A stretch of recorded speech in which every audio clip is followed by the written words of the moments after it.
Assalamualaikum warahmatullahi wabarakatuh. Perkenalkan, nama saya Farol Amanda dari 12 IPA 1. Di sini saya dan ibu saya ingin mempresentasikan soal UH1 mata pelajaran sejarah Paswin. Bagaimana Indonesia menyikapi kedatangan sekutu ke Nusantara? Jepang menyerah tanpa syarat pada sekutu dalam Perang Dunia Kedua pada tanggal 15 Agustus 1945. Artinya, sebagai pemenang Perang Dunia Kedua, sekutu memiliki hak atas kekuasaan Jepang di berbagai wilayah yang pernah dikuasai oleh Jepang, terutama wilayah yang sebelumnya jajahan negara-negara yang masuk kelompok sekutu, termasuk Belanda, yang pernah menguasai Indonesia. Sekutu masuk ke Indonesia diboncengi oleh tentara Netherlands Indies Civil Administration atau tentara NICA yang mewakili pemerintahan Belanda. Mereka masuk melalui beberapa pintu wilayah Indonesia, terutama daerah yang merupakan pusat pemerintahan pendudukan Jepang seperti Jakarta, Semarang, dan Surabaya.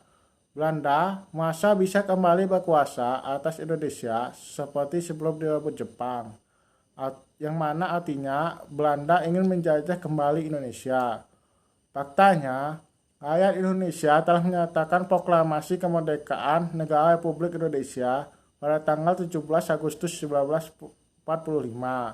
Proklamasi ini dilakukan oleh Soekarno dan Muhammad Hatta atas nama rakyat Indonesia. Kondisi ini bertolak belakang dengan sudut pandang Belanda dan sekutu. Terlebih Jepang sebagai pihak yang kalah dalam perang diminta sekutu agar tetap menjaga Indonesia dalam keadaan status quo. Akibatnya terjadi pertentangan dan konflik antara rakyat Indonesia dengan sekutu dan Belanda. Rakyat Indonesia harus berhadapan dengan tiga pihak, yaitu Jepang, tentara Inggris, dan pasukan NICA yang mewakili sekutu dan Belanda. Mengapa terjadi perubahan bentuk negara Indonesia? Pada awal terbentuknya negara Indonesia, kondisi negara Indonesia sangatlah tidak stabil. Akibatnya, 4 tahun setelah negara Indonesia di bawah Undang-Undang Dasar 1945 yang ditetapkan oleh PPKI, pemerintah Indonesia terpaksa harus melakukan perubahan fundamental atas bentuk negara, sistem pemerintah, dan undang-undang dasarnya. Republik Indonesia Serikat adalah suatu negara federasi yang berdiri pada tanggal 27 Desember 1949, yang mana sebagai hasil kesepakatan tiga pihak dalam konferensi meja bundar. Pihak Belanda yang ingin kembali menguasai Indonesia berusaha mendirikan negara-negara seperti negara Sumatera Timur, negara Indonesia Timur, negara Pasundan, dan negara Jawa Timur. Sejakan dengan usaha Belanda tersebut, terjadilah agresi militer pada tahun 1941 dan agresi militer II pada tahun 1948. Hal tersebut mengundang keprihatinan dunia, sehingga PBB mendesak pemerintah Belanda dan pemerintah Indonesia untuk segera melakukan perundingan yang dikenal sebagai konferensi meja bundar.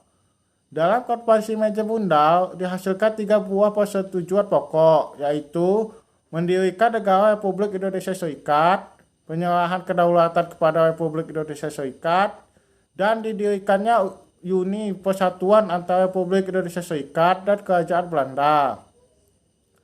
Selama berlangsungnya konferensi meja bundar di Den Haag, dibentuklah panitia ketatanegaraan dan hukum tata negara yang membahas rancangan konstitusi sementara Republik Indonesia Serikat. Berdirinya negara Republik Indonesia Serikat, maka berarti konstitusi rilis sebagai undang-undang dasarnya, sehingga Undang-Undang Dasar 1945 hanya berlaku untuk salah satu negara bagian, yaitu negara Republik Indonesia di daerah Yogyakarta. Sementara bentuk negara berubah dari kesatuan menjadi federal dan sistem pemerintahannya dari presidensial versi UUD 1945 menjadi parlementer, maka berdirinya negara Republik Indonesia Serikat dan konstitusi rilis sebagai undang-undang dasarnya. Sementara bentuk negara berubah dari kesatuan menjadi federal dan sistem pemerintahannya dari presidensial PSUD 1145 menjadi permanente. Konstitusi Republik Indonesia Serikat atau WIS adalah konstitusi yang berlaku di Republik Indonesia Serikat sejak tanggal 27 Desember 1949 hingga diubahnya kembali bentuk federal WIS menjadi Kesatuan RI. Dalam perkembangannya, satu demi satu negara-negara bagian Republik Indonesia Serikat menggabungkan diri kepada negara bagian Republik Indonesia di Yogyakarta. Setelah terjadi penggabungan tersebut, maka akhirnya negara Republik Indonesia Serikat terdiri atas 3 negara bagian saja, yaitu Negara Republik Indonesia Yogyakarta, Negara Indonesia Timur, dan Negara Sumatera Timur. Bagaimana keadaan negara dalam bidang politik dengan diterapkan liberal di Indonesia? Pada tahun 1950 sampai dengan tahun 1959, pemerintah Indonesia dalam sejarahnya pernah berubah menjadi bentuk Republik Indonesia yang menganut demokrasi liberal dengan sistem kabinet pemerintahan parlementer. Demokrasi liberal dipilih setelah negara Republik Indonesia Serikat dibubarkan pada tahun 1950. Penerapan demokrasi liberal pada negara Indonesia tersebut tertuang dalam Undang-Undang Sementara atau UUDS 1950 yang berlaku sebelum adanya konstitusi yang tetap. Dengan penerapan sistem pemerintahan parlementer, pada saat itu kekuasaan tertinggi dipegang oleh seorang Perdana Menteri dan Presiden hanya sebagai kepala negara. Secara definisi, pengertian demokrasi liberal adalah sistem politik yang memberikan kebebasan individu pada warga negaranya. Dalam demokrasi liberal, setiap keputusan diambil berdasarkan suara mayoritas, namun tetap memerhatikan hak individu agar tidak dilanggar. Demokrasi liberal yang sekarang ini masih dapat kita lihat dari contoh negara yang menerapkannya, seperti Amerika Serikat. Amerika Serikat menjadi salah satu kiblat negara liberal. Akan tetapi, liberalisme Indonesia pernah mentorehkan sejarah kelam pada tahun 1950 sampai dengan 1959. Berikut beberapa keadaan politik pada masa demokrasi liberal yang perlu diketahui. 1. Pergantian kabinet. Keadaan politik pada masa demokrasi liberal pertama dan yang paling mudah dilihat adalah adanya pergantian kabinet selama masa demokrasi liberal dari tahun 1950 sampai dengan 1959. Kabinet menjadi bagian dari sistem pemerintahan parlementer yang ditetapkan selama masa demokrasi liberal.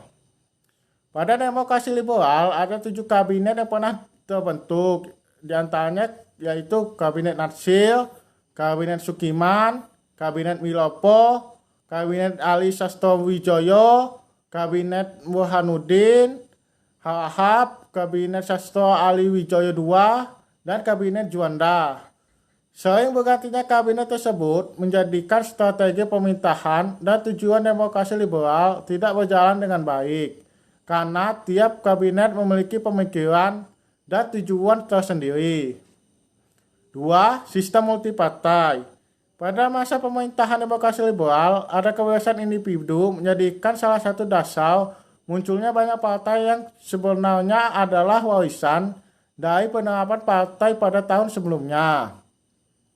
Sistem kepartaian ini diawali sejak lama ketika Presiden Soekarno mendirikan PNI. Kemudian diikuti dengan keputusan Wakil Presiden Muhammad Hatta yang mengesahkan 10 partai selanjutnya. 3. Pemilu pada tahun 1955. Pada saat penerapan demokrasi liberal di Indonesia, salah satu yang paling mencolok adalah terkait keadaan politik pada masa itu, yang mana diselenggarakannya pemilu pada tahun 1995 untuk memilih anggota DPR dan anggota konstituante yang berlangsung dalam 2 tahapan. Pemilu 1955 menghasilkan 5 partai politik terkuat, di antaranya PNI, Masyumi, NU, PKI, dan PSII. 4. Kegagalan konstituante. Keadaan politik lain yang terlihat dalam masa demokrasi liberal adalah terjadinya banyak gesekan antara partai yang memiliki kepentingan berbeda.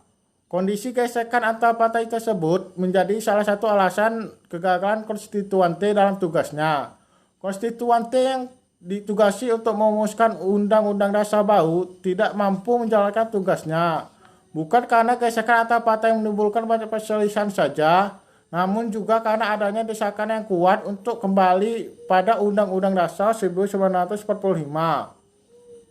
Konstituante akhirnya dibubarkan pada tahun 1959 melalui dekret Presiden Soekarno pada saat itu. Jelaskan peristiwa yang berkaitan mempertahankan kemerdekaan Indonesia. Pada kurun waktu